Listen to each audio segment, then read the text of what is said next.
Good afternoon, ladies and gentlemen, and welcome. Welcome to JBDC. Welcome to the IRC at the Incubator Resource Center at JBDC. Welcome to Global Entrepreneurship Week 2021. This year has been a difficult year, as last year was as well, 19 or 20 months of difficulty with this visitor called COVID. And has COVID done a number on us? And we're going to talk about all of that and all of the opportunities. And we're talking about, for this year, we're talking about rebooting, rethinking, and regeneration as it relates to entrepreneurship and entrepreneurial pursuits. Dr. Norman Dunn, Minister of State, Ministry of Industry, Investment and Commerce, Ms. Valerie P.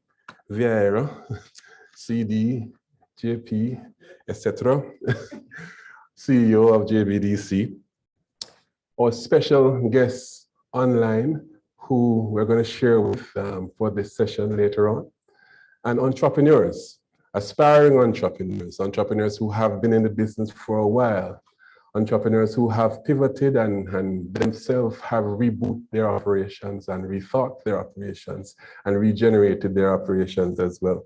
Entrepreneurs all. It's a great time to celebrate entrepreneurship. Entrepreneurship is still the celebrated profession of the millennium. To be an entrepreneur is certainly a privileged thing to be, and it takes a special person to be an entrepreneur and a celebrated and a successful entrepreneur as well. And this week, we're going to celebrate you in the truest sense because we know the value of entrepreneurship to this our beautiful country, to the global economy. So, to get the show on the road, I want to welcome our CEO, Ms. Valerie Vieira, to bring some opening remarks. Ms. V.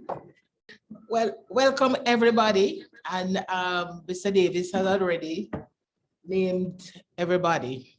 And I just want to say that we are joining with our global partners, the global community, again this year after 8 years, to celebrate really the entrepreneurs of this world. And of course, we're particularly celebrating the MSMEs, our favorite group. Now I thought about the 3 words and concepts that are being focused on this time round. And I said to myself, reboot. When we reboot in something, it's such a deliberate action. For me, it's more than restart, because you could be starting something that was going on from before. Reboot sounds like deliberate. You want something to happen. You're putting on new shoes because you're going trod in a very deliberate way. Like when our athletes go, then put on them boots for run. It's what we're talking about, really deliberately starting, restarting some businesses, some processes, some thoughts that we had before. And then we talked about rethinking, and rethinking, again, another deliberate concept of really going in to find out what are the creative and innovative new ideas for businesses, new methods of doing businesses, new solutions that we can bring to the table, because unless you bring in a solution, you are really just having a hobby. How do you rethink the realities that we faced in the last period, but how we can step forward with new shoes into a new creative, innovative way of succeeding and rebuilding? Now, we said regenerate. And you know, I'm a country girl and I have no problems in saying that, because in Jamaica, when you say come from country, it means say wholesome, right? And the size demonstrates how we mean by wholesome too. We're eating really good food. So when we say regenerating, it means new growth, you know? And it's like a freshness coming forward. And again, as a country girl, I'm thinking, and maybe Minister can relate to that, because his constituency have banana, right, Minister? So you're there from there. All right. So when you have a banana that has shoot, shoot fruit already, and they cut it down. Below that is a number of new shoots coming up, right? So we're chopping down pandemic, you know, and we're allowing the new growth under that banana to come up. And that's what we're looking for in this period. We have been saying it from last year when the pandemic chose to, you know, assault the world and to include Jamaica. Can you imagine? They include us in everything, even bad things. But at that time, JBDC as an organization said, we had to reboot, we had to rethink, and we had to regenerate as an organization to ensure that we were there in the background and in the foreground, supporting our clients to not only maintain their sanity, but to maintain the businesses and to become creative and moving forward. And this is what we also wanted our clients to do, and they have been doing that. And I want to say, I can't sing. I mean, I feel in that way. That's why, you know, Mr. Davis have to be a deputy essential, even in singing, because there's a song that keeps coming to me, Harry, about you pick him up, you lick him down. You bounce right back. You bounce right back. It's a hard people for dead. And we know at our sector, not going to be dead. It's hard for dead. So we are really celebrating those who have already rebooted, we thought through the process, regenerated, but more importantly also is the new sprouts that are waiting there to be embraced into the community and to really move forward with energy, because we have to overcome all that has been proposed and put in front of us with pandemic. And we have to create pandemonium, pandemic now. And we have to come back. I mean, I don't even want to use the Trinidadian thing, but pan music, we have to come back with music now. So we are very excited about celebrating with the global community and to making sure that our Jamaican flavor is there, where we are playing our music, because we have seen some success for the rebooting and rethinking and regeneration of our clients. But we're looking forward eagerly to the growth, like those sprouts under the banana tree, to grow up and to spring again and to bloom.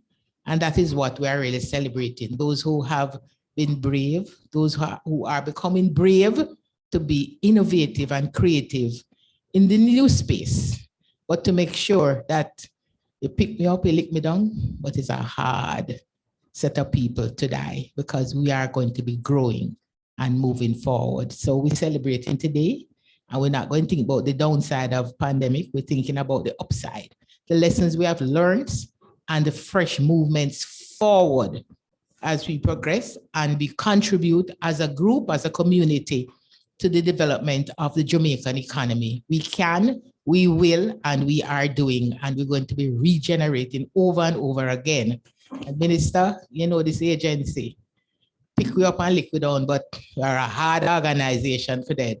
We're always in growth mode, and we are committed to that. And we know our clients can do it, will do it, and are doing it. So thank you very much as we celebrate today with our global sisters and brothers all over the world and in Jamaica as well. Thank you. Thank you, Ms. V. And you know, recently, Minister, in an interview that we did on the television, the question was asked about our impressions of the entrepreneurial spirit because of the pandemic and so on. And we gave a resoundingly positive response that the entrepreneurial spirit is alive and well and kicking, no dying around here.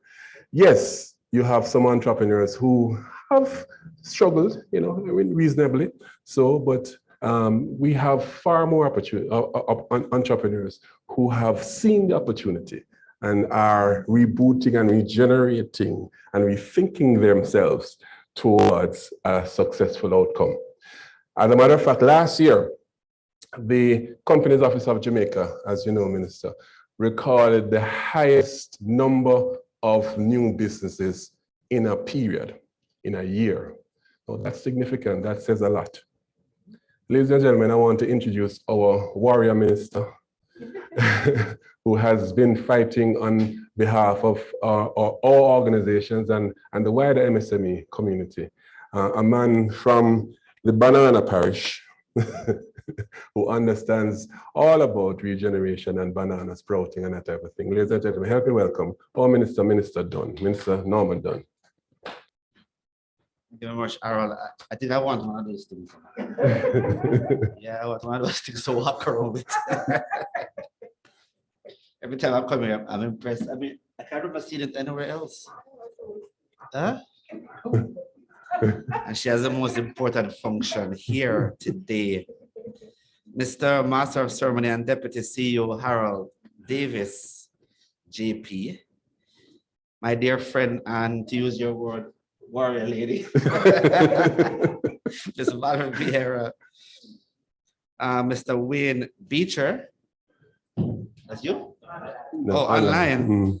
Our innovative finance specialist, Ms. Yannick Grant. Also online. Mr. Leighton Campbell. Well, Leighton Campbell. Other distinguished guests, both here and online. Good afternoon. Good afternoon. Now, I sat there and listened to Ms. Vera when she presented. And of course, she quite correctly identified the banana.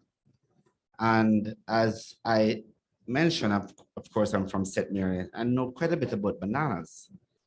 But what we normally say with the banana, after we've cut it down, and even before you cut it down, I mean, as a banana grows and sprouts and decides to shoot, then there are other offsprings that come up. So, you know, you have the children and the nephew, the nieces and stuff. So we actually name them, you know, as they come up. And, you know, when we prune them, we don't keep all. So some actually have to die to allow others to live and to grow and become strong, healthy plants. So we don't normally keep more than about 3 or so around, 2 to 3 around the plant, and 2 more than 3 to allow for it to, you know, to feed and nourish itself well, for it to give you good banana fruit. So that's a little bit about bananas. But it goes and sits squarely into what we have before us in a pandemic. You know, how do you handle that pandemic? And how do you look at all the other things around you that is necessary for you to strengthen your position in that pandemic? And that's why the topic here today, the reboot, rethink, and regenerate, is so important. Now, I have a speech here to read, but I don't know how much of it I'll read. I mean, there's time constraints, I believe. But I want to speak a little bit just openly about the topic itself. In rebooting, and as Ms. Vera indicated, it's more a forcible action. It's not like a restart where you're looking at existing things and you restart the existing things. Reboot is a deliberate, forcibly and forceful action that is required in order to get that thing going again. And so when I think about rebooting for business in a post-pandemic world, how do we reboot? And these are the questions we have to ask ourselves every day. How do we reboot? Because if you do not reboot, then it's highly possible that you're going to get left behind, because other persons will be rebooting. It's not business as usual anymore. And therefore, you have to find that forceful way to re-engage your business so that you can place it on a footing that will not only ride out the pandemic, but will be very successful at the end of the pandemic. And therefore, rebooting is critical. And we see a lot happening with businesses generally. If you look around, not just the world, but even here in Jamaica, what is it that businesses are doing? I mean, we tend to use the word pivot, right? Because businesses are trying to find new ways. Maybe it could be looked at in the rethinking area, but it is also in that pivoting, they're looking how can they forcefully reboot their business to get it into that pathway that they can ride out the pandemic. And we see it happen all the time. Even in my own business, we look strategically quite often. What is it that we need to do to keep ourselves not just afloat, but how do we thrive during a pandemic? A pandemic is a state of affair at a given point in time. Like with any business, you're always faced with uncertainties and difficulties and different issues. As the business continues on that cycle. So pandemic is just one aspect of issues that now faces business, because business face issues every day. And the pandemic, we cannot just lie down and die, or lie down and just play dead, is in some cases, and wait for the pandemic to be over. It's not going anywhere, or it's not going anywhere soon. And in particular, in Jamaica's context, where we have just hit, quite thankfully, 1 million persons who are vaccinated. But we're still far away from the targets that we need. And for us to really emerge from the pandemic, then persons have to reboot their thinking, including persons who are anti-vaxxers and persons who are resistant to vaccine and the message of vaccination. Because if you do not rethink what you're doing, then what is going to happen is that you're going to, and not just you now, quite regrettably, you're going to take a number of us with you in allowing us to stay in the pandemic far longer than we should. So you yourself, as the anti-vaxxers, need to reboot their thinking, because it cannot be the selfish ways of individuals. Communities are not developed on the selfishness of one individual. It's a community developed as a collection of individuals, collection of ideas that makes the community work. And therefore, the rebooting of that thinking is important. Now, to rethink what you have done all your life is even of greater importance, because what works then obviously doesn't work well now. And what works in the pre-pandemic doesn't work well in the pandemic. And therefore, again, your mindset has to be much different as you reorientate yourself to think differently. And you must rethink. So with businesses, whether it's small, medium, or large, you have to, and I wouldn't even say from time to time, but all the time, be meeting and looking at various and strategies as you rethink your operation almost on a day-to-day, week-to-week basis. How is it that you can, in fact, develop your business so it becomes a strong entity especially during the pandemic? So you have to rethink how you try to recover in this process. And what is it that is required for you to recover? Now, some of the things that the government has done, which is so important, because unlike other countries, Harold, who are small like us, who are maybe some even wealthier than us, never did to the extent that we did. We saw it in the industrial countries where they unveil a number of social programs that would assist persons to ride out the pandemic. Jamaica, small island state, never in its history have we unveiled these social care type program, and we did it in this pandemic. So of course we launched the care program, and it's a way of allowing persons some latitude to rethink and to reboot, because to prevent you from dealing with the day-to-day issues that you have, and in most cases, day-to-day issues is food for a number of persons. and the fact that some are unemployed, how do they live and how do they continue during that period? We were able to do the care program, and it allows you a little latitude so you can rethink and try to reboot your processes while not thinking about the day-to-day issues that you would be confronted with generally if there was not such a program, such as the care program. So the care program was a major initiative that was intended to stimulate recovery, provide social protection, and serve as a critical element to achieve economic growth. What this government also did was develop what we call the SERVE program.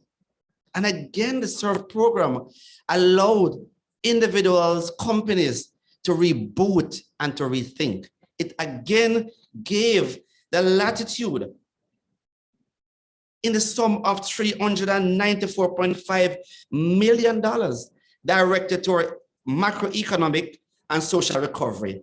Under the same program, $3 billion was allocated through the Development Bank of Jamaica for MSMEs affected by the pandemic. That is allowing people to reboot. And we saw, as I say, there are countries right in our region here that either eventually they did, but we were quick on the draw, developing these programs to allow persons and businesses to rethink and to reboot, and in most cases, to regenerate.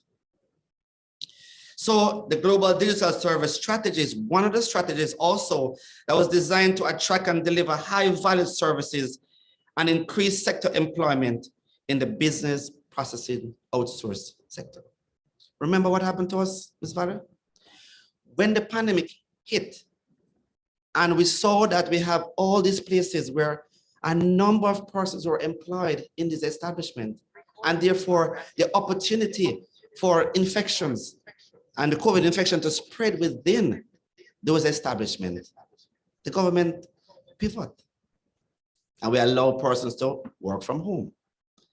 So that is rethinking how we work, and we allowed persons with whatever regulations that was necessary to be put in place was in fact done to allow those businesses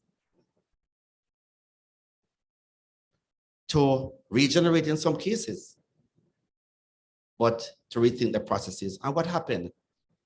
We had about 40,000 persons in pre-pandemic. We're still in the pandemic. We're fast approaching 50,000 persons. And by 2025, we're hoping that we'd have 70,000 persons. That is a government that is rebooting, rethinking, and looking at avenues to regenerate. We look at other things. We look at the National 5-Year Agribusiness Strategy, which aims to develop and establish a modern, profitable agribusiness sector that will support national food and nutrition security in the context of global adverse climate change. We look at the manufacturing strategy, which is designed to foster greater contribution to this sector of national growth.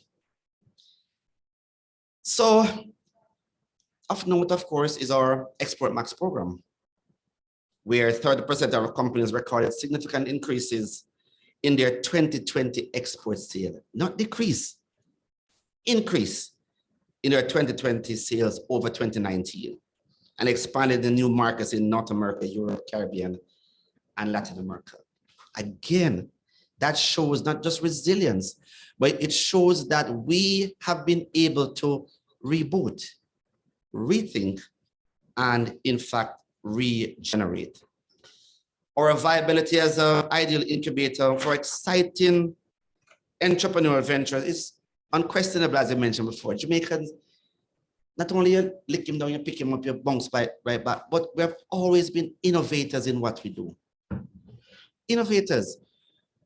I mean, one of the unfortunate things is that they say we're also a country of samples, because we're always innovating these new samples that are completely new to the world. And this is where we have to really strengthen those development, those innovative ideas that we can move them into world-class products. You know, as we look to continue to ride out the pandemic and to become better than what we are doing. One of the things that we notice in the World Bank doing business report in 2019, you know, we were ranked number 6th as the easiest place to start business and 12th in the easiest place of getting credit and the best Caribbean country for doing business. Jamaica. Good things are happening in Jamaica. And whether it's in the pandemic or outside the pandemic, good things will continue to happen right here in Jamaica. Why? Because of us, the people. I mean, I believe that, people say it every day that we're blessed, but I think we're far more than blessed. We are a people that I believe is destined for greatness in so many ways. I will show it in every way we can. Some good things and some bad things as we do. But we're always reaching for the stars. And in doing so, we have the resources around us to do it as well. So we may not be a country that is endowed with the greatest level of financial reserves, but we're getting there. We're getting there when others are failing. And we're so grateful to the current Minister of Finance, who with Cabinet and our Prime Minister has able to hold this country so firmly in a pandemic and is able to achieve some of the things we're achieving while others are faltering. If you look at our S&P report, we have been upgraded as a country, and other countries around us who are far better, or they think they're far better in terms of their finances, they have been downgraded, while we are being upgraded in a pandemic. So what I'd say, that says that we're doing something right. So global disruption has led to economic growth trends in many markets, which Jamaican entrepreneurs can in fact exploit. We are well familiar with the expression, necessity is the mother of invention. And in the current pandemic era, that translates into disruption creates opportunities for entrepreneurs. And you know, Minister Shaw in particular likes to quote some sayings: in adversities, there are seeds of opportunities and greatness and such like that. It is true. It is true. So we have to seize that. We have to see these as just a blip on the scene that we are able to use to generate that greatness. That's what we do normally as a people.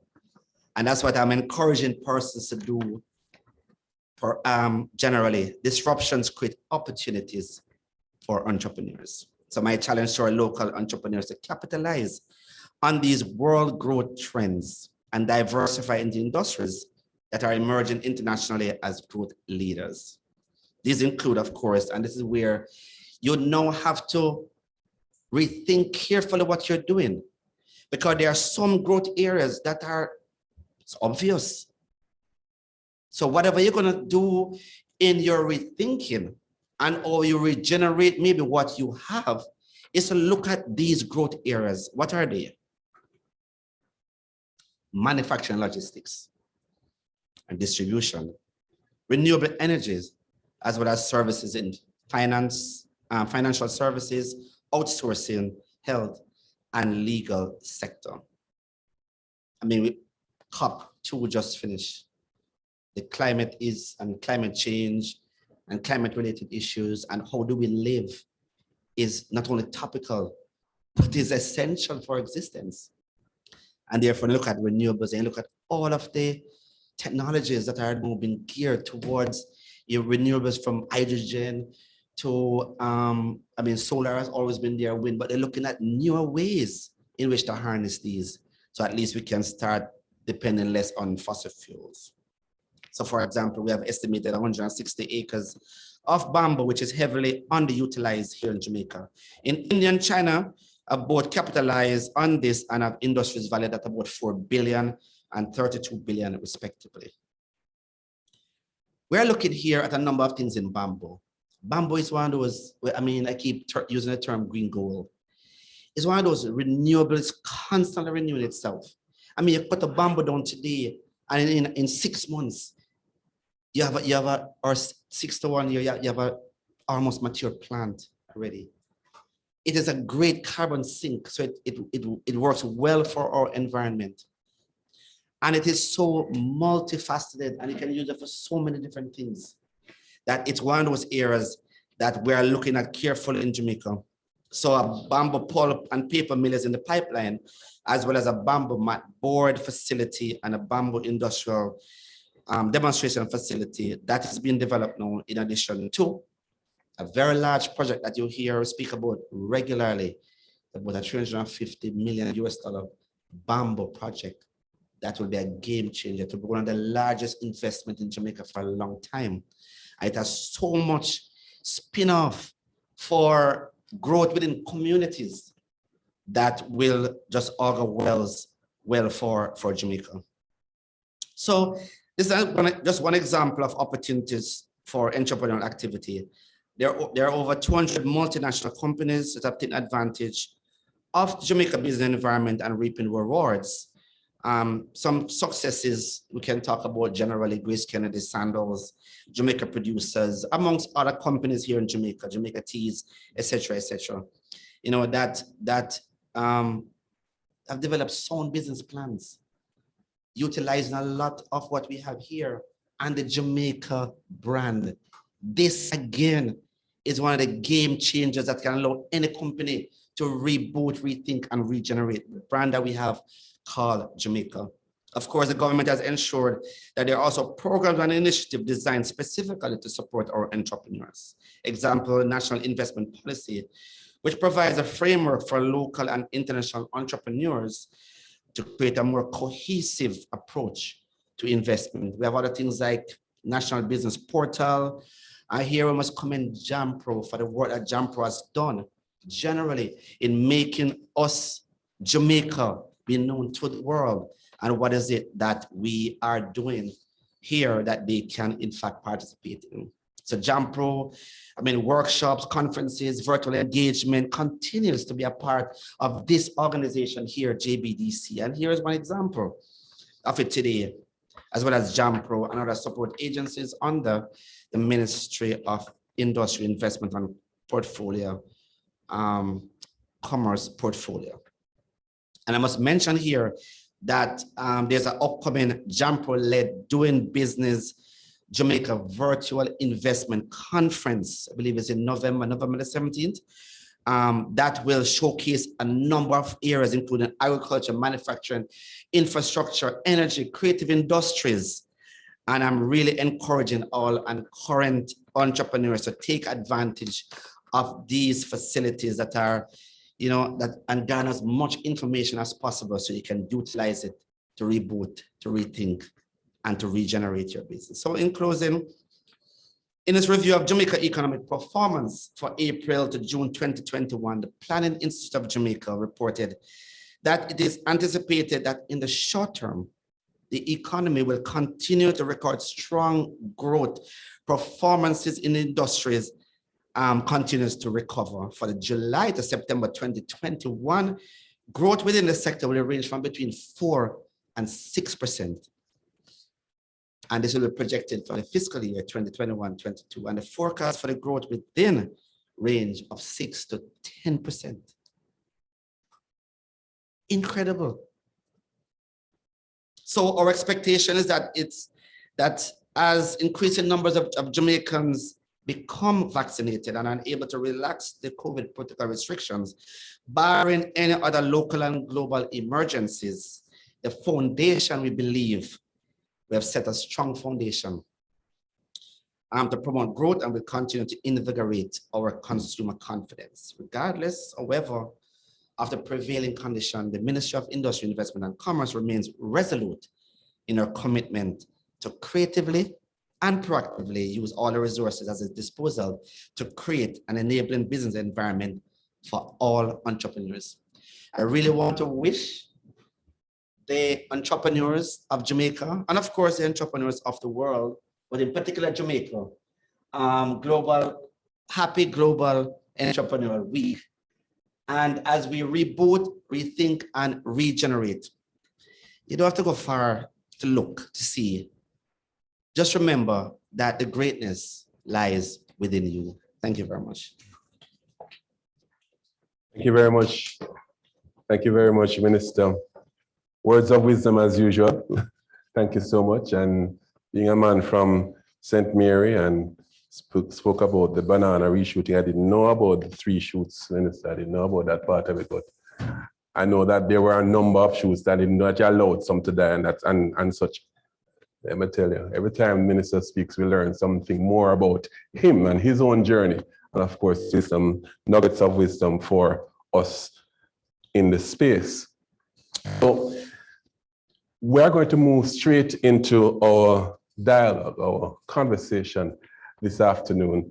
This afternoon in particular, we're going to be focusing on what we call rebooting for businesses in a post-pandemic era. And what I'm going to do, I have some very knowledgeable panelists with us and very experienced to share their perspective this afternoon with us. And I'm going to first of all introduce them and let you know who they are and tell you a little bit about them, and then we go straight into the conversation. It's going to be a conversation. So we expect that you will hold up your end of the bargain and comment in the chat, ask questions in the chat so that we can respond as we go on. Okay, promise? Great.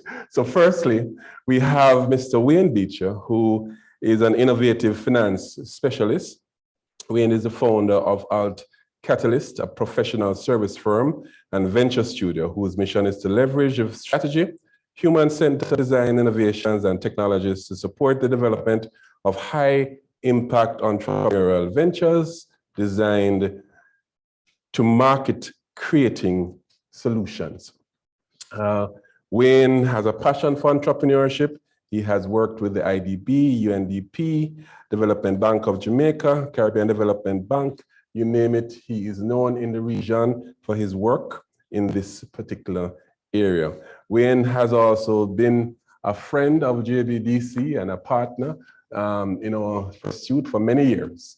And we welcome Wayne to this panel this afternoon.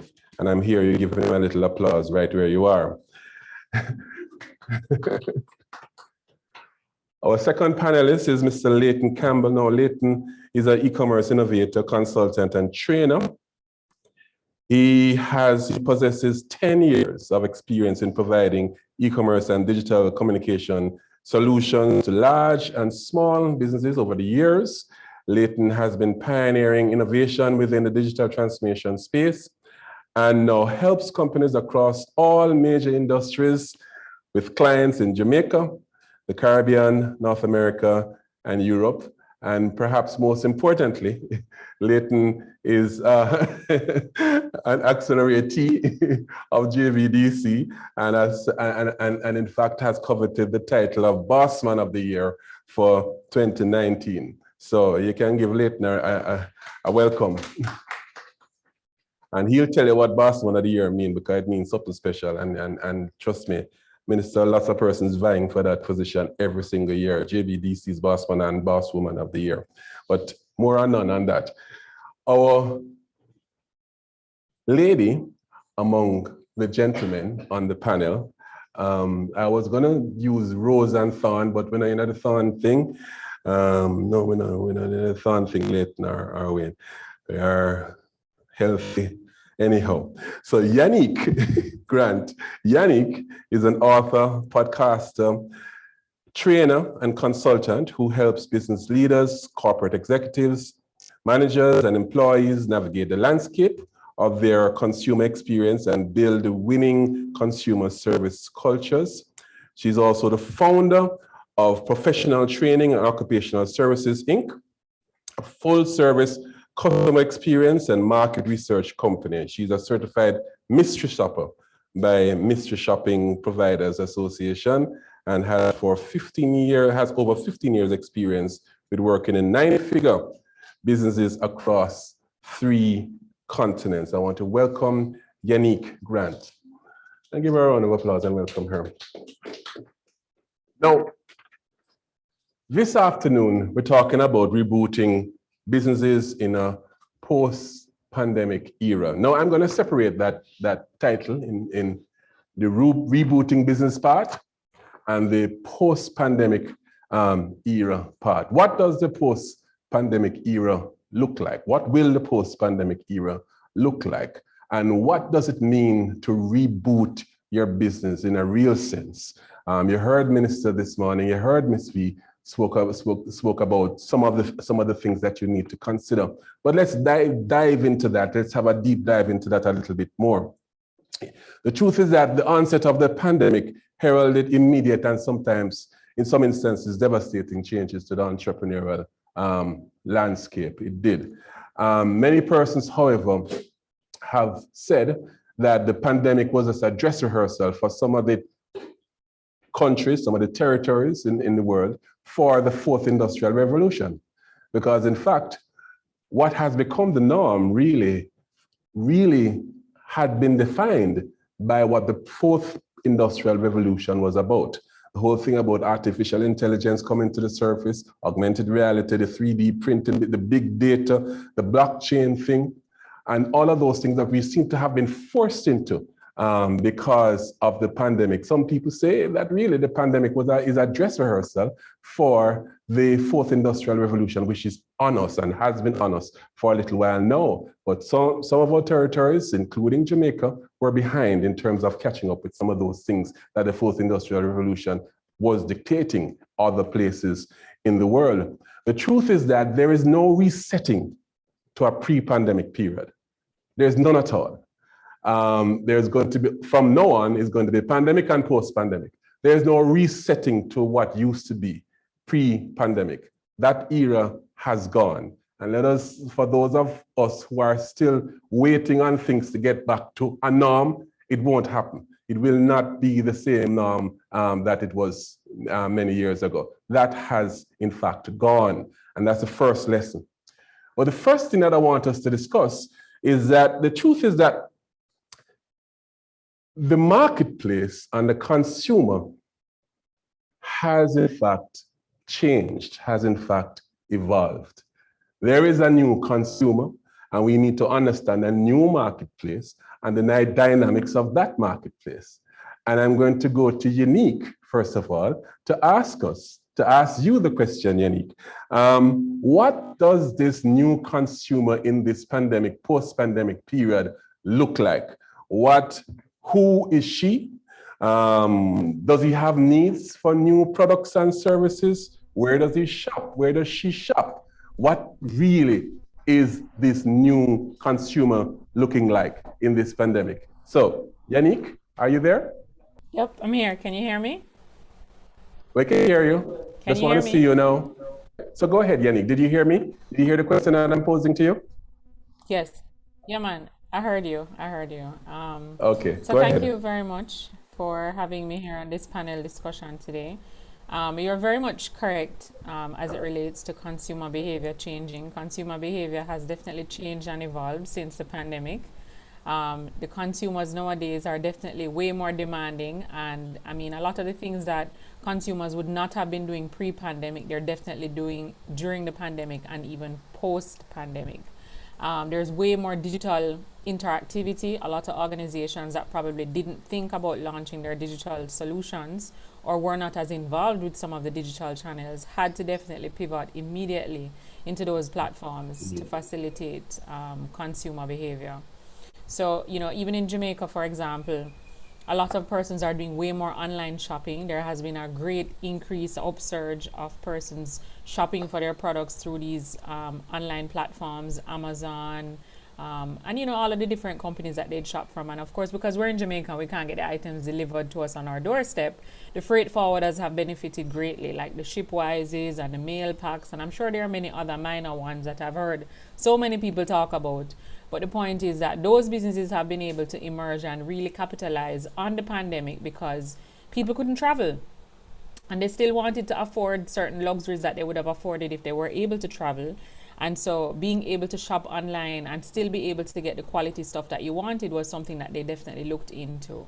One of the studies that we were looking at, or I was looking at in preparation for this presentation, says that in the US, consumers spent $211.5 billion on e-commerce during the second quarter of 2020, and that was up by 31.8% quarter over quarter, according to the US Census Bureau. So it is clear, the data is there to prove that people are definitely spending more online. Another business that has definitely emerged as a result is delivery. You know, before the pandemic came, my sister had done her internship in Trinidad a few years ago. And she said in Trinidad, KFC delivers. And I was like, really? So why KFC don't deliver in Jamaica? And our population is like bigger than Trinidad. And it took COVID for KFC to actually start doing delivery. I recently just saw where they said that, well, I know they've started doing delivery from before, but they're even using WhatsApp for you to place your orders now. So it's making things just more convenient. And if it's one thing that I know for sure, especially as a customer experience specialist, is people are willing to pay for convenience. And that has definitely become even more prevalent in this pandemic because, you know, people are looking for doing business with organizations that make them feel safe. Another big consumer behavioral change is customers are doing way more things at home. The minister had mentioned that, you know, the government had pivoted and basically allowing their employees to work from home and creating a more flexible work-home kind of schedule to ensure the safety of the Jamaican citizens, but also to get the work done just as efficiently. In another research, we saw that apparently subscriptions for programs like Disney Plus and Netflix had astronomically doubled and tripled as a result of the pandemic. As a matter of fact, one article said that Disney Plus achieved in 5 months what Netflix took 7 years to achieve in subscription-based persons coming on. So a lot has changed. People are staying home more now. People are not going to the movies. I mean, I can't tell when last I heard, you know, somebody actually goes to the movies. People are streaming their programs online. And so with all of those things taken into consideration, the consumer behavior has definitely changed. Home is where it's at now. Home is the new coffee shop. Home is the new restaurant. Home is the new entertainment center. People are looking at, you know, like investing more in their homes in terms of making their home more accommodating and flexible so that they can probably have close family members come over as well as friends, because you want to be safe. You want to be in a space where you're kind of like in your own little bubble. And so because of that, your behavior in terms of how you would shop definitely changes. We're definitely spending way more at the supermarkets. I've spoken to so many retailers in Jamaica who said that, you know, where shopping is concerned, people are shopping way more and buying way more than they are because kids are from home. My daughter is in grade 11 and she has not been to face-to-face classes since last year, March. She went in January for exams and she's going back in the end of this year, the end of this month for exams, but she has not been to physical school for class like, you know, what we're accustomed to. And so clearly if she's home 24/7 in online classes, what I would have budgeted to feed her when she was going to school changes. I mean, I know people with 3-4 children and their supermarket bill has gone up like 5-6 times because of the fact that the kids are home, the husband, the wife is home. You know, you have to be cooking more. There's more provisions that have to be made. So consumer behavior has definitely changed since the pandemic. And as businesses, you have to figure out a way to ensure that you are meeting the needs of your clients in the best possible way. Listen to them when they're speaking to you. Do the surveys, do the focus groups, get the feedback from them. And don't just collect it and keep it in a report and don't do anything about it, but actually act on what the customer is saying to you. A lot of times, sometimes they don't necessarily say it to you in a formal survey or in a formal, you know, focus group, but sometimes it could be a conversation that they're having with the cashier or maybe an attendant in the supermarket or an agent in your organization. And it's for those persons who are the agents to ensure that they're carrying back that information in a very constructive way to ensure that you're enhancing the quality of your experience. Travel has also changed. You know, consumers are doing way more domestic travel. They're exploring their actual homes more.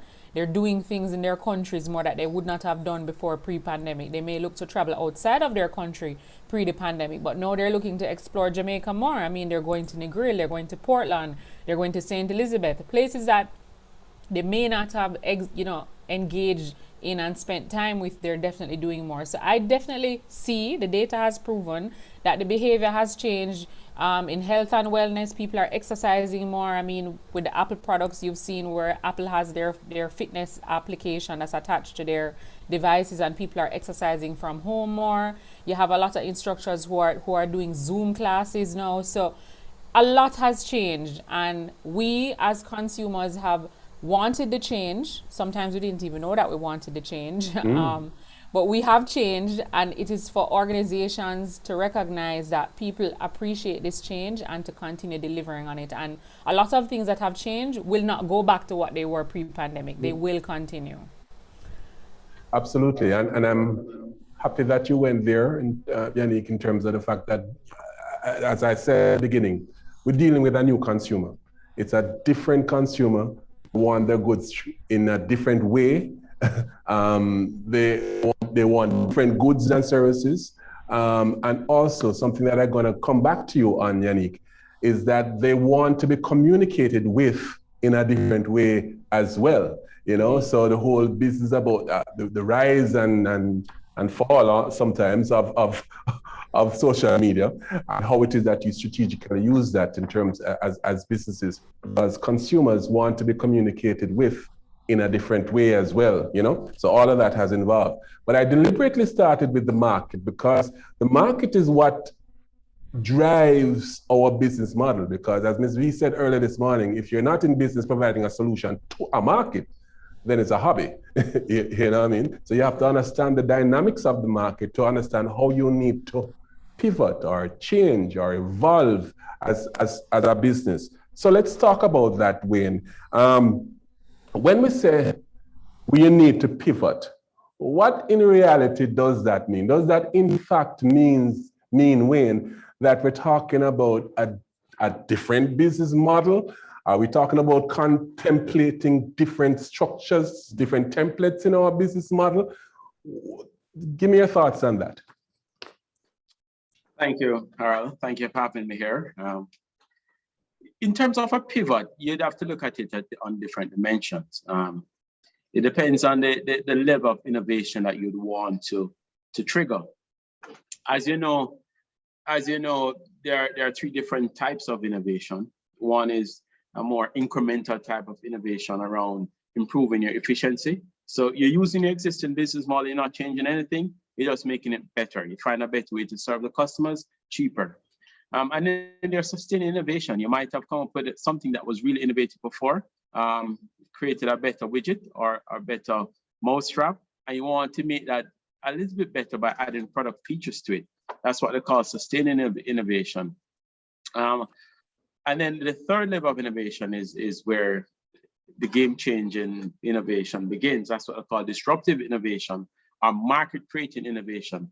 And those are where you create a new business model entirely to serve one of the market segment that Yannick identified that's emerging. And so that's where you now need to have a very strategic approach to looking at the customer segments that are dying and the customer segments that are emerging, and creating new products and services from your existing business to access this. So for example, we know that a lot more persons are working from home now, and so they crave access to reliable broadband data, but we know that is not so ubiquitous as yet, especially once you get out of the Kingston and St. Andrew suburbs. So, I mean, a new area that might be emerging is for the telecoms to try and, create a new business model to identify and serve persons in the rural and suburban areas with reliable broadband data, and perhaps a complete solution, set of solution for persons working at home. And so that's what you call a disruptive innovation. Disruptive innovation like that is why they call it market creating innovation, is because it normally requires a shift in the value chain to reach your customers. So a lot of the telco will tell you now that they really can't get to the customers in the rural area because it's not efficient to lay fiber to the last mile. But there are emerging last mile technologies that you could partner with engineers who probably were made redundant 15, 20 years ago. Now bring them back, and there are new technologies emerging that you can actually partner with those engineers to deliver efficiently. And so, that's a varying level of innovation that exists out there. And you really want to look at all 9 elements of the business model canvas in designing a response to the emerging market segments that's resulting from this pandemic.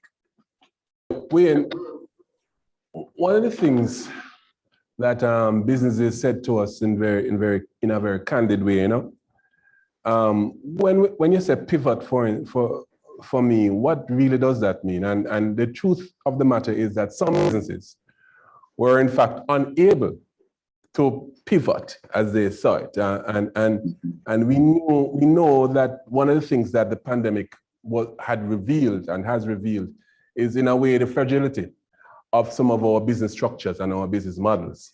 I wanted to comment on that, because I know when businesses hear, yeah man, all you need to do is panic and refocus and restructure. What exactly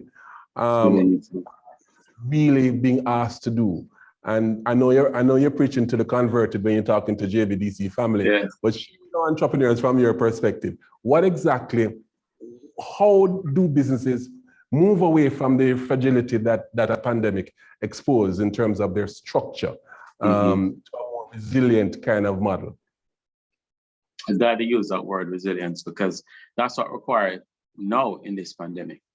The truth is, to pivot, the first thing you need is a mindset shift, because and that's not present in a typical small business. It's more evident in an entrepreneur, because pivot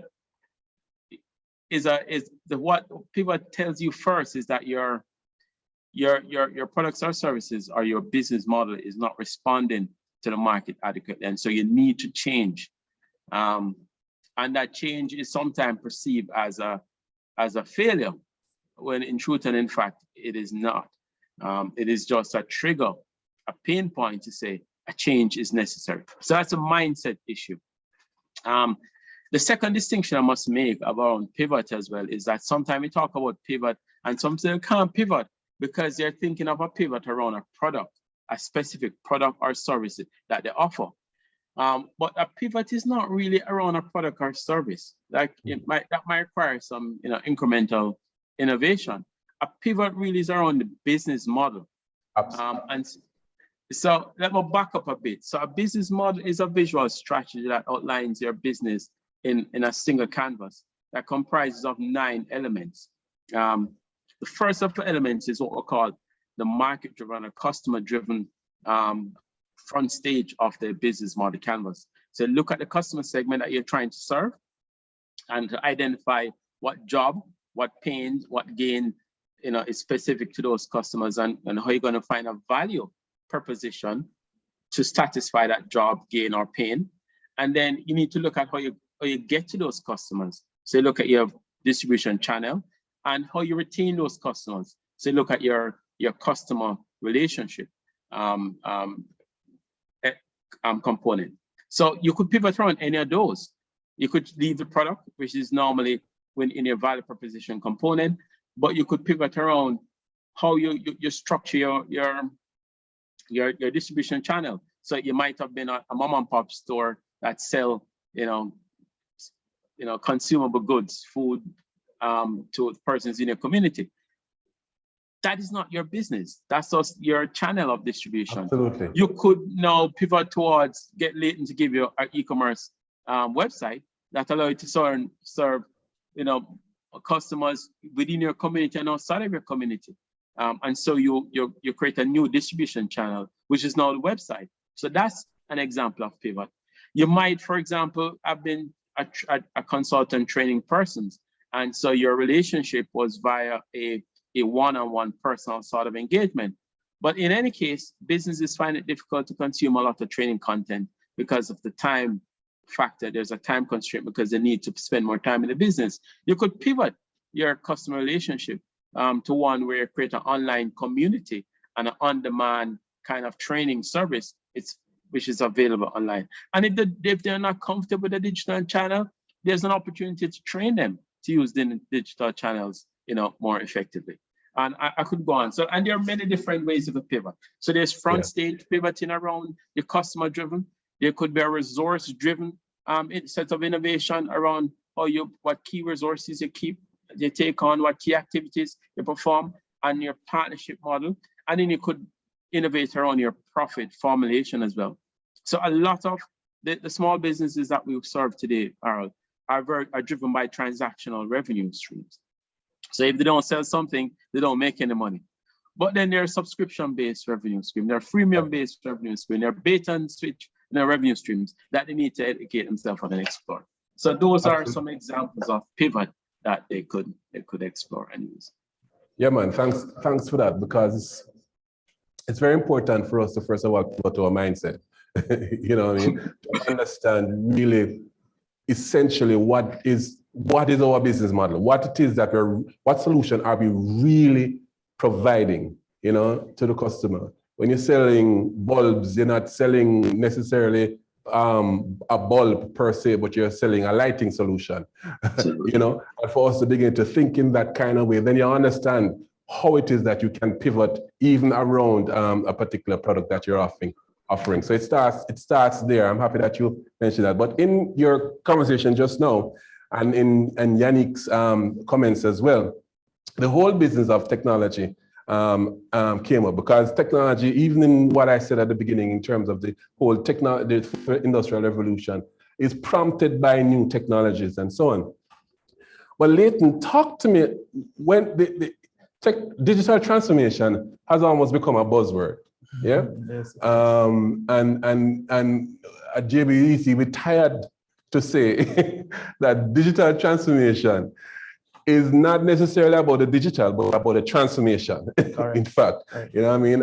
We use the example that if you buy QuickBooks, it don't solve your cash flow problem. It does not. If you invest in an e-commerce, it don't solve your product quality problem. You know what I mean? What is, in fact, in your words and in your experience, you have helped several businesses on their digital transformation journey. What has been your experience, and what are some of the nuggets? First of all, how would you define what digital transformation is in your own words and in your own experience? And what has been some of the transformational nuggets that you have taken away from doing business with these many small businesses? Great question. Thanks again for having me at this panel. So, very good question as it relates to digital transformation. What exactly is this thing? And as I said before COVID, digital transformation was like a cool word people threw around to seem as if they were being innovative, seem as if they were being ahead of the curve. But no, it has become a requirement. But although it has become a requirement, a lot of persons still don't understand the full concept of what digital transformation is. And I'm glad that you spoke to Wayne and Yannick earlier about the business models and so forth, because at the end of the day, you have to understand your business model and the business itself before you can transform it. Absolutely. And digital transformation starts with understanding exactly what is your business. A lot of times persons think about their business as their business place. A business has nothing to do with your business place. A business simply has to do with the product or service that or value that you're providing to whichever market. And once you understand the value that you're providing to that market, then you can play around with it, can transform it in many different ways. Absolutely. So when we think about digital transformation, we think about what are the processes behind the business that you can transform to make the product or service more accessible to your customers, and also allow your team members to support the delivery of those services or products to those customers. And that's as simple as I can make it when it comes to digital transformation. Now, one of the things that I've learned in my 10 years experience in working with companies, large, small, international, local, is that to be able to transform your business, you have to understand 3 core pillars of doing business. First of which is you need to understand that to do business with persons, you must have some type of interface. Some type of interface to connect with the customer, for the customer to express interest in their product or service, and also to speak to agents and so forth. So in many instances, persons will typically set up a physical business location where persons come to do business. In the less structured world of online selling, there are persons who may set up an Instagram page. That is the business interface, somewhere where persons come to do business. Other persons may choose to do a website, but depending on the scale at which you operate, you may want to choose one versus the other. At the end of the day, if you're dealing with a small number of persons, it's easy to use one of those Instagram, Facebook pages, and you manually communicate with persons. But when you're looking at a larger scale, then you have to look at more automation, so things that can run in the background of the business and enable it to connect to your business, to your customers as you need to. So the first thing is that it is the interface for the business. Second thing, which you mentioned, you alluded to earlier, was communication. If you walk into any restaurant, into any store, you must open your mouth and say, "Hi, sir, I need XYZ." As simple as that, that is communication for you. Person behind the register must indicate its availability and have that discourse with you before you can process any type of transaction. And then, of course, the third option is that of commerce. You have to be able to open your commercial channels for you to do business, because at the end of the day, if you can't get paid, you can't provide the product or service. So when you think about digital transformation, you're looking at enabling these 3 areas of the business to be able to enable your customers to access your products or services, communicate what they want, or to get customer support, to make payments, receive their goods, and so forth. At the end of the day, once you understand your product, the value that it offers to the customer, then you can digital transform it in many different ways. So, and one of the key things as well with digital transformation, which is extremely important, is that a lot of persons think that digital transformation is this one big thing that you do. It's actually it's a lot of small steps over a period of time. And it follows the same concept which I learned through the JBDC Accelerator program of nailing it before you scale it. You can't assign this big budget and build this big thing, throw it in there and expect it to all work. You have to take incremental steps in building this down. These are some of the concepts that I have come to understand through direct experience. I mean, there are some things that you learn formally, and there are some things that you pick up from your customers and experience. And I can tell that I've spoken to hundreds of persons throughout the pandemic. I mean, I just spoke earlier about the never say, the never die mentality. I saw that from 2020, very early on. Persons were just looking for ways so they can open up their business, access their customers, and so forth. And at the end of the day, in that never say die mentality, persons have really been looking at what are their options. And the market has changed so much in terms of the available tools, available resources, the understanding of service providers, the understanding of the customers themselves, as to what technology and tools they can leverage and tap into to digitally transform their business. Correct. No, thanks for that, Leighton. In other words, digital transformation is not about throwing 40 different digital solutions at your business. It's not about that at all. It's about understanding your business model, starting by understanding the new needs of your customer and how it is that you're going to relate to them, and then understanding and rethinking your business model from your mind first through to your mind reset to how it is that you actually carry out business. And then, having understood that, then you understand that it's a step-by-step process to get to a particular point using the available technologies that are there. And that's very important as we go on this journey. There are many products in the marketplace now that are there to help you to access digital solutions, which is a good thing.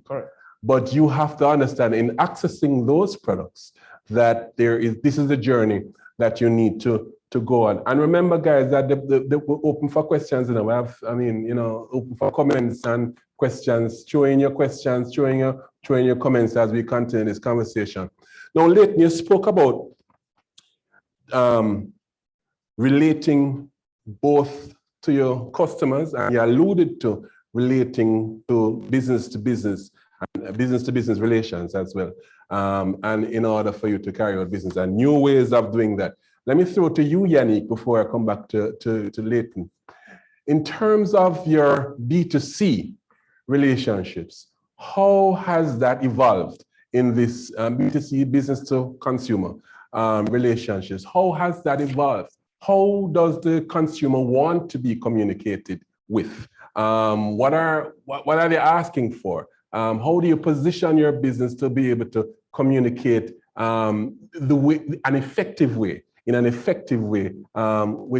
with your consumers? From a consumer market perspective, what are you seeing out there, Yannick, and what are some of the tips that you could leave with our entrepreneurs?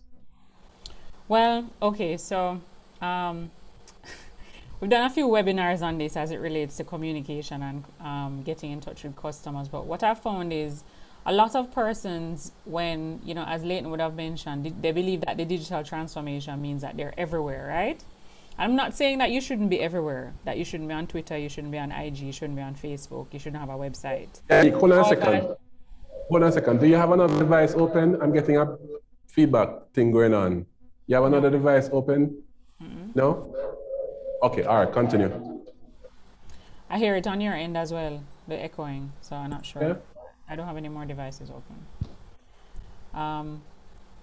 So one of the things that I've always said to businesses is that you should choose, I would say, a minimum of 2 social media channels that you're going to utilize as your primary points of communication, because you can't be everywhere. That's the reality.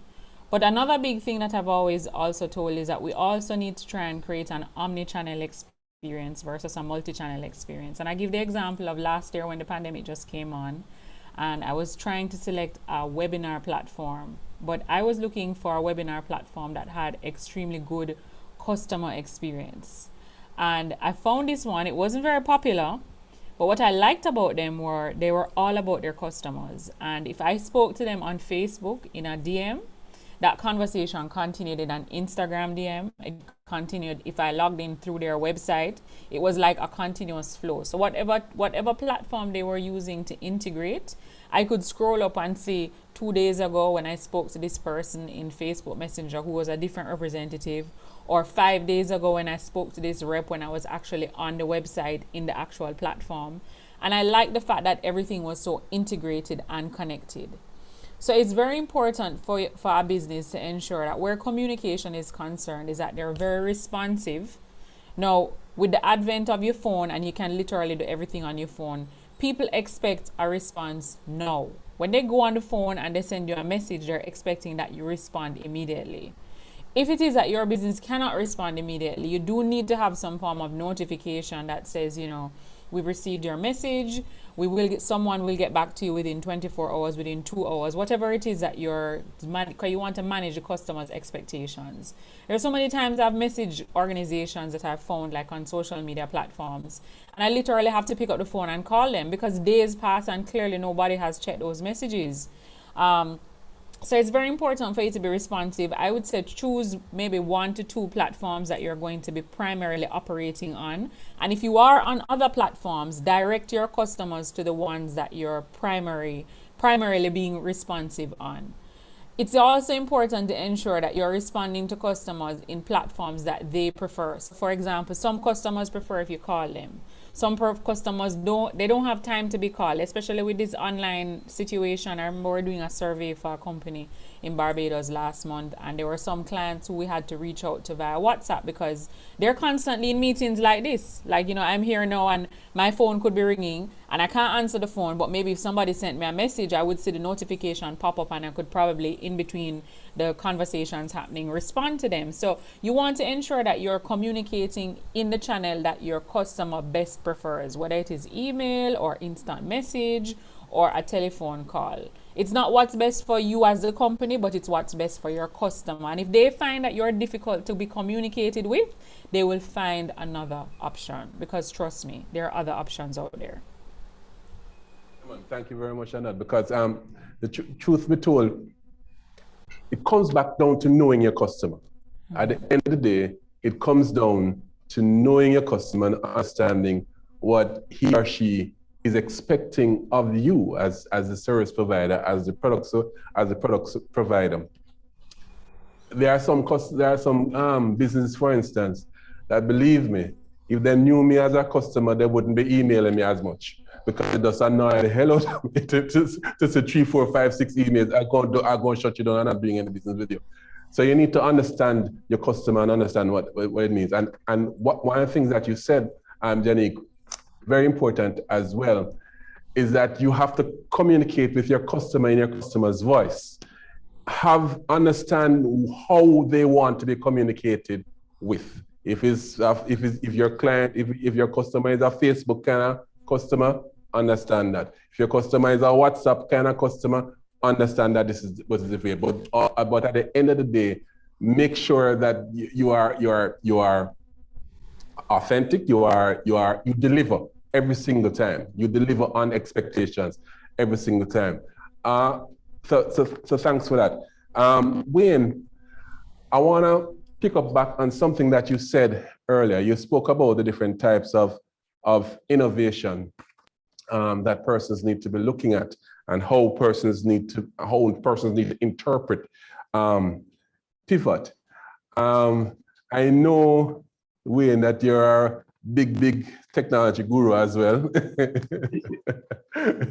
Talk to me about the interface of technology and using technology-driven solutions for innovation, and what your experience has been where that is concerned. Certainly, Harold. I think technology can be a game changer for small businesses because it's cheap, it's accessible, it's affordable. And just as Yannick indicated about knowing your customers and their preferences, I think that's where technology can play a big role to get to know your customers. One other thing Leighton mentioned about stitching the technology platforms around the business model, and what I can do for you is to create what is called a data architecture. And from that data architecture, you can actually build a robust database that I can actually mine for information that I use to understand the customer. Call it algorithm, AI, machine learning, whatever fancy word they want to call it.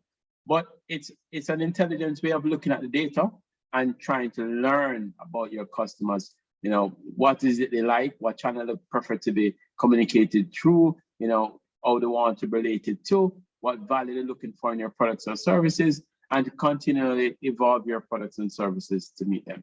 And there are other ways you can use data in this modern digital economy. Data itself is a currency, and it actually turns consumers into products. So that's one way. I mean, Jamaica has not yet become a data-rich digital economy. I mean, I think with some of the work that JBDC I know is doing in pushing digitalization as a tool, I think it can open up a lot of opportunity for integration of customer service offering. And I think where it needs to start to position itself is around market creating innovation. And this is a passion for me because I don't think someone should go into entrepreneurship or business for just going into business sake to survive. You should go in there to serve a greater good, because it's a difficult journey to embark on. And what's happening now with the pandemic and the digital economy and so on is that it's becoming cheaper through the use of technology to create a world-class business that can compete with anybody in the world. No longer you have to design a business that is specific to Jamaica.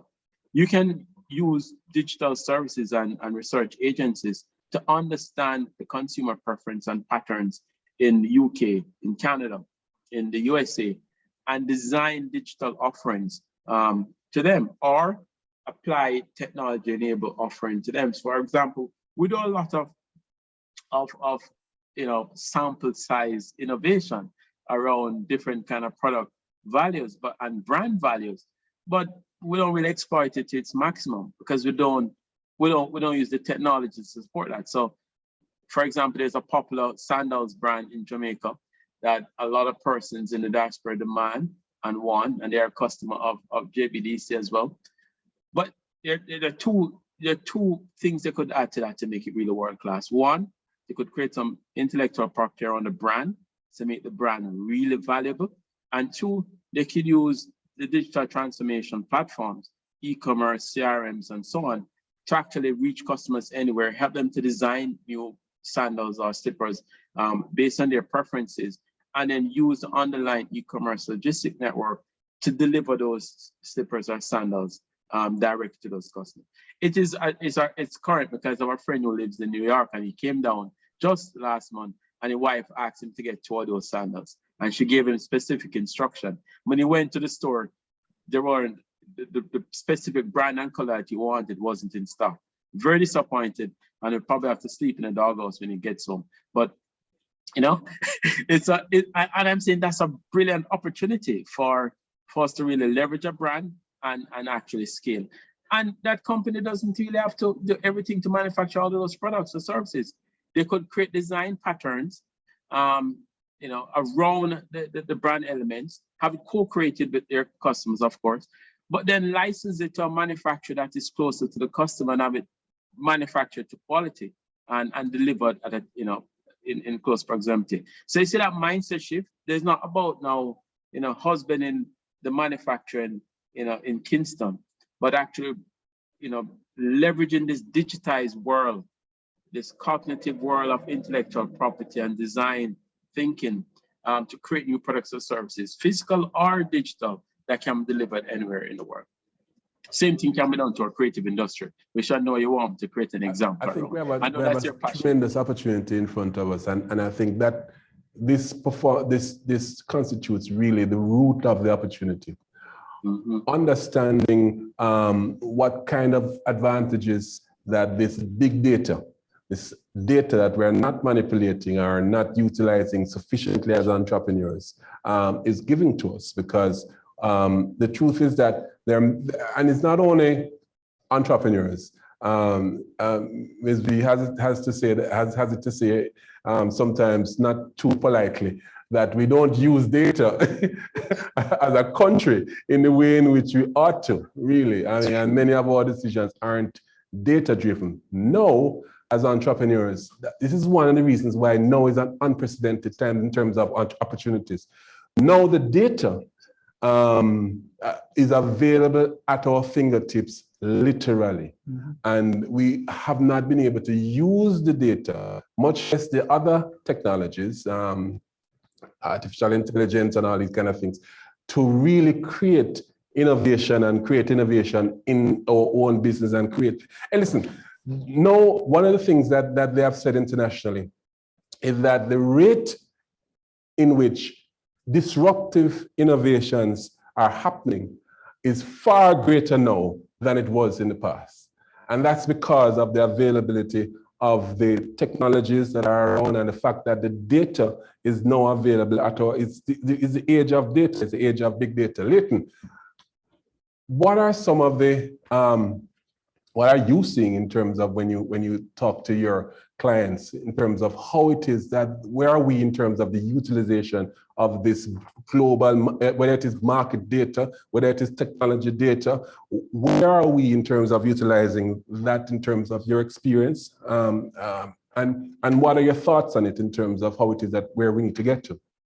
Well, you know, that's a very good question, because I think one of the key things when persons look for digital transformation of their business is some amount of automation. Mm-hmm. Especially, you know, Wayne made a very good point earlier about the opportunity that internet business brings, e-commerce brings.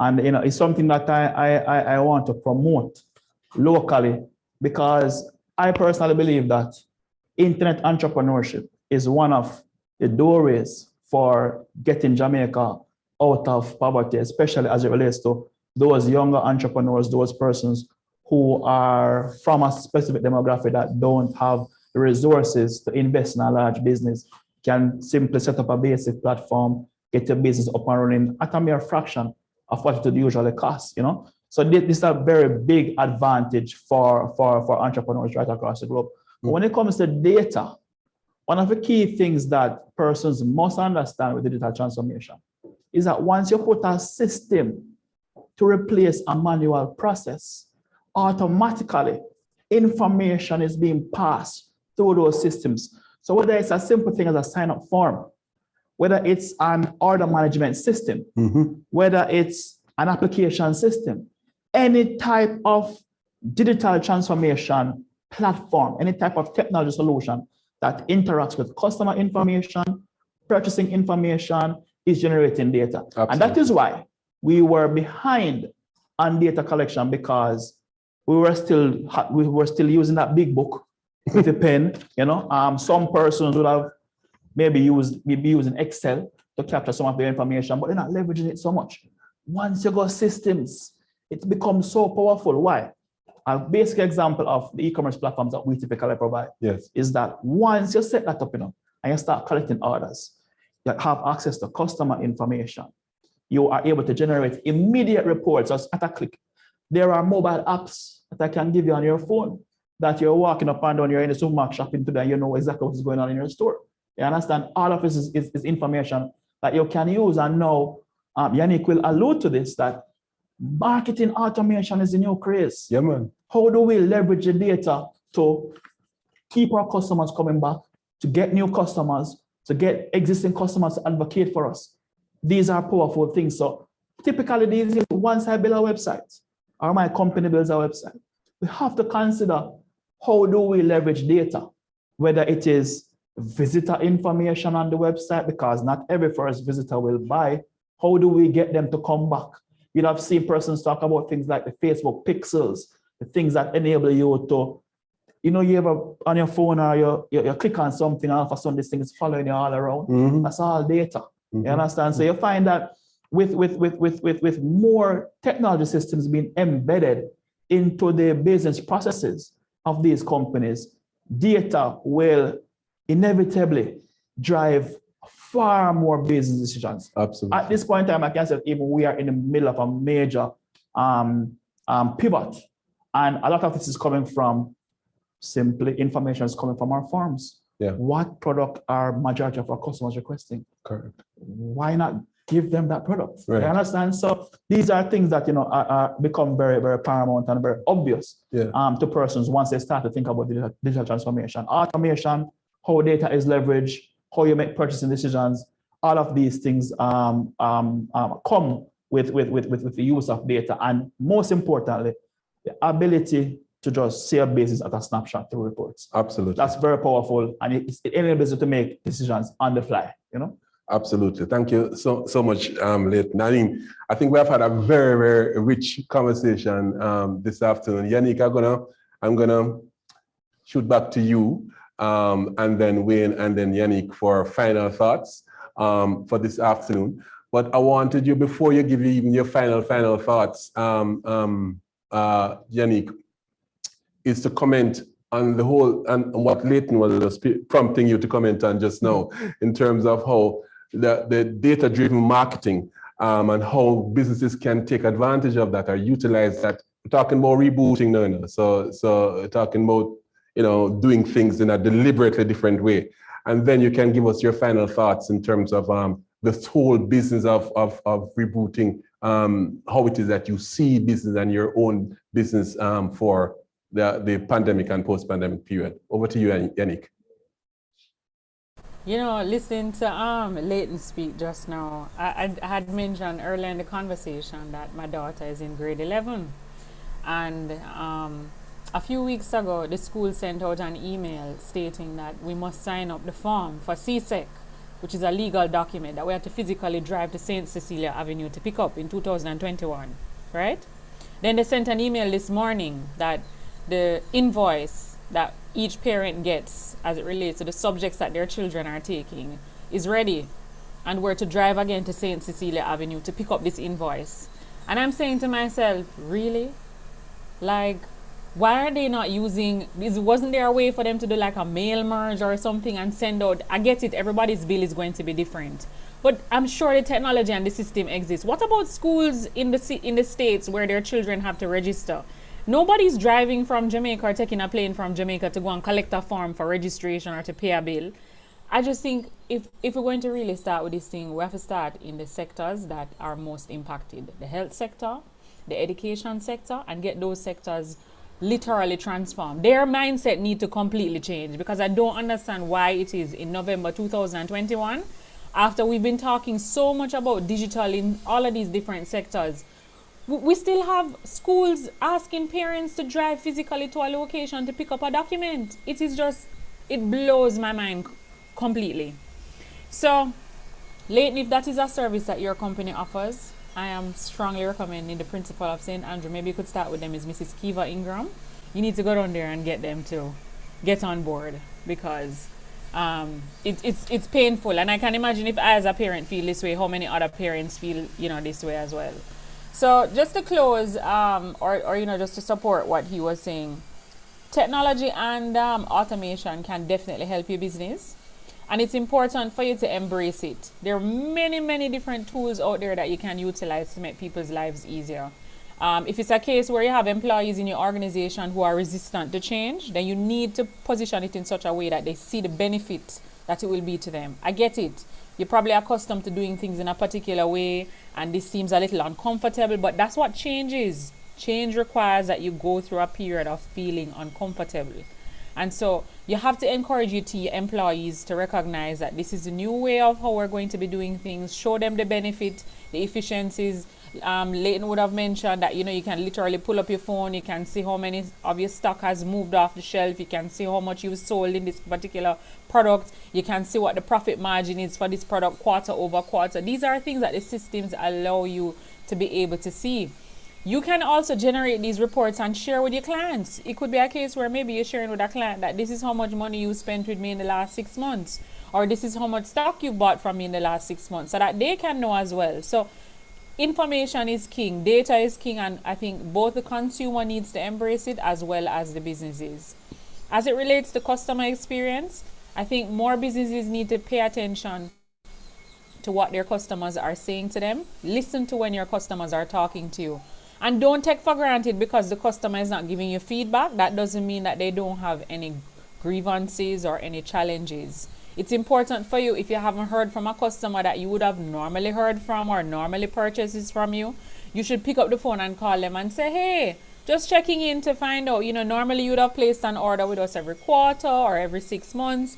It's been so and so and we haven't heard from you, because it could be that they're no longer doing business with you, they're doing business with your competition. But when do you realize that? When you do your financial statement at the end of the year and you realize that whatever you made in 2020 is not what you made in 2021, all because maybe 2 or 3 of your very big customers are no longer doing business with you. So you really need to keep your hand on the horse. It's a term that we use in customer service, because you need to keep in constant communication. For those of you listening, keep your hand on the horse is a horse phrase for persons who groom horses. And the reason why they say that is that when you take one hand off the horse and you're using the other hand to brush the horse can become skittish and the horse will kick you. So if we bring that back to customer experience, if you don't keep in constant contact with your customers so that they know what's happening and you're keeping in touch with them and keeping them abreast of what's going on, you become a distant memory. There's a lot of noise out there. I mean, people have their phones, there are lots of advertisements coming at them, lots of emails, as Mr. Davis had mentioned. People are bombarding your inbox that you feel so overwhelmed. So you have to find a way, a very unique way to cut through all of that noise and make yourself distinguishable, that the customer can hear you and that they will pay attention to what you have to offer, and that what you have to offer is of great value and benefit to them. So that is what I would suggest as any business owner. Those are some of the key things that you need to focus on. Thank you. Very well said, Yannick. We don't want, how it said, keep your hand on the horse. Yeah, man, we don't want any kicking around here. Worse, we don't want the horse to just walk where left you without even kick. At least if it kick, there's something wrong. What is when it walk where left you without even say nothing in quiet. Wayne, over to you in terms of your final thoughts on what we have been talking about for the last hour and a half. Thanks, Harold. I think from my perspective, I think the mindset around becoming innovators is what's most important as a takeaway. The digitalization is a very good tool and it levels the playing field for all entrepreneurs. So you should use it. But when I'm talking about innovation, what the digital transformation and the tools that it brings to you gives you is an opportunity to look at data and use data to assess the performance of the business and the performance of each of your customer segments or your product or service offering. And you really want to be learning what the data says to you. If you want to double down on that product offering, or you want to pivot, you know, as lately indicated that you might now have to pivot to a new service area based on what the data says. And don't be afraid to pivot. I mean, pivot is an acknowledgement of a failure point, but it's a good way to fail early and cheaply than to double down on failure and then have a big failure, you know, that could jeopardize the lifeline of the business. But there are also winners that you'll identify from that data. When you identify winners, you need to invest in those winners. I'll mention about resilience in this time. I think what resilience means is your capacity to look at what's working and be responsive to what's working and double down your efforts in terms of investment in times, effort and energy in those areas. And then remember that your business model is what you should be working on, not so much your product. Your product and services will change with the customer segments that's emerging. So please bear that in mind. Those are my final thoughts. Thanks, Wayne. And Leighton? Well, my final thoughts would be that, you know, embrace digital transformation. At the end of the day, digital transformation, commerce is a must. I heard you guys speak earlier about the fourth industrial revolution, and all of this is in line with inevitable. And at the beginning of COVID, I made a prediction to myself that at the end of the day, every business will have to digitally transform in one way or another. You have different companies based on age, resources, and you name it, will move at different paces towards that digital transformation. But anybody who does not start the process of digital transformation will be left behind and will be forced to catch up with those who have. Why? Because digital transformation will increase the competitiveness of the space, and those who are not digital transforming will not be able to compete. Keep in mind as well that digital transformation does not only enable you to do business in a better way in Jamaica, it also facilitates easier entry into new markets while further penetrating your existing markets. So it is a must. Embrace it, as Wayne mentioned earlier, as the entire theme of this course has mentioned earlier. Changing the mindset, it really starts there. At the end of the day, you have to embrace it for it to happen. You have to embrace it to be able to see the opportunities. There are great opportunities there. There's almost no negative, really, right, with accepting that you must digitally transform. You know, and at the end of the day, because of the competitors, because of COVID, digital transformation has now become far cheaper than it was before. Even in my own business, we used to service customers who are looking for big applications. We've had to dumb that down to the most basic version of those solutions to be able to enable anybody within the space to facilitate to digitally transform. So in a sense, at the end of the day, the cost component has significantly reduced, the availability has significantly increased, and there are far more players in digital services now in our local market than there has ever been. Absolutely. So the time is now. Absolutely. And a beautiful note to end on. We spoke about the unique nature of the market, the consumer who has changed over time, and that's where we need to start every single time when we're talking about our business and transforming our businesses. We need to look at the consumer, because it is that consumer that you're providing a solution for. And then we spoke about changing the mindset to understand that when we're talking about pivot, it's not necessarily a product we're talking about.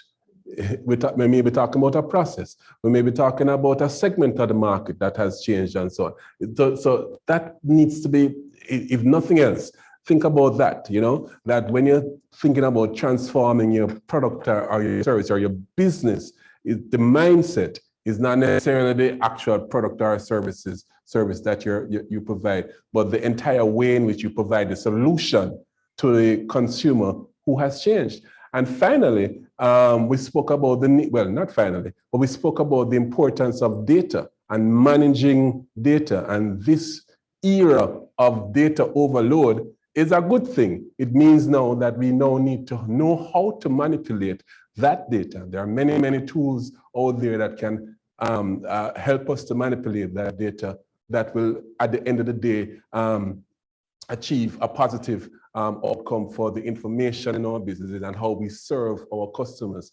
And digital transformation is a must. Transforming your businesses using the available digital tools out there, that's a must. But it starts by understanding your customer and understanding the solution that you're providing. That is the key. That is the key, friends, to the rebooting that we are requiring in this post-pandemic period. There's no resetting. Forget that. We're not go back to Nufshpad where we were before at all. That's not going to happen. We're talking about rebooting and re-engaging, regenerating, and rethinking. So we're moving forward. And when I think about rebooting, I think about bootstrapping, pulling up yourself by your own bootstraps type of thing. These are some of the keys that, that you need to be having in mind when you're doing that. So I hope that it has been useful for you. It has certainly been a fantastic experience for me to share with my panelists, Leighton, Wayne, and Yannick. Thank you so much for being here this afternoon and sharing the kickoff session with us for GW Week. And let me just share with you the other sessions that are happening for the week before Suzette and Sansia then beat me. On Tuesday at 10 a.m., we're having JBDC Virtual Biz Zone, and we're having another one at 1 o'clock tomorrow. On Wednesday evening, we have our opportunity evening. You don't want to miss any of these, by the way. On Thursday at 1 o'clock, we have our Raising Capital. On Friday at 12 o'clock, we have the Entrepreneur's Journey, where we interview a celebrated or a successful entrepreneur, and to understand his or her journey to this point and learn, from their successes. And on Friday at 1 p.m., we have the JBDC Boss of the Year Awards. And let me just share with you that the website is up and running, that's also it. www.jbdc.net. Go there and you'll get all the details of all of the sessions that we're having for the week as we celebrate Global Entrepreneurship Week 2021. I thank you. Thank you for sharing with us this afternoon, and have yourselves a wonderful rest of the afternoon. Thank you.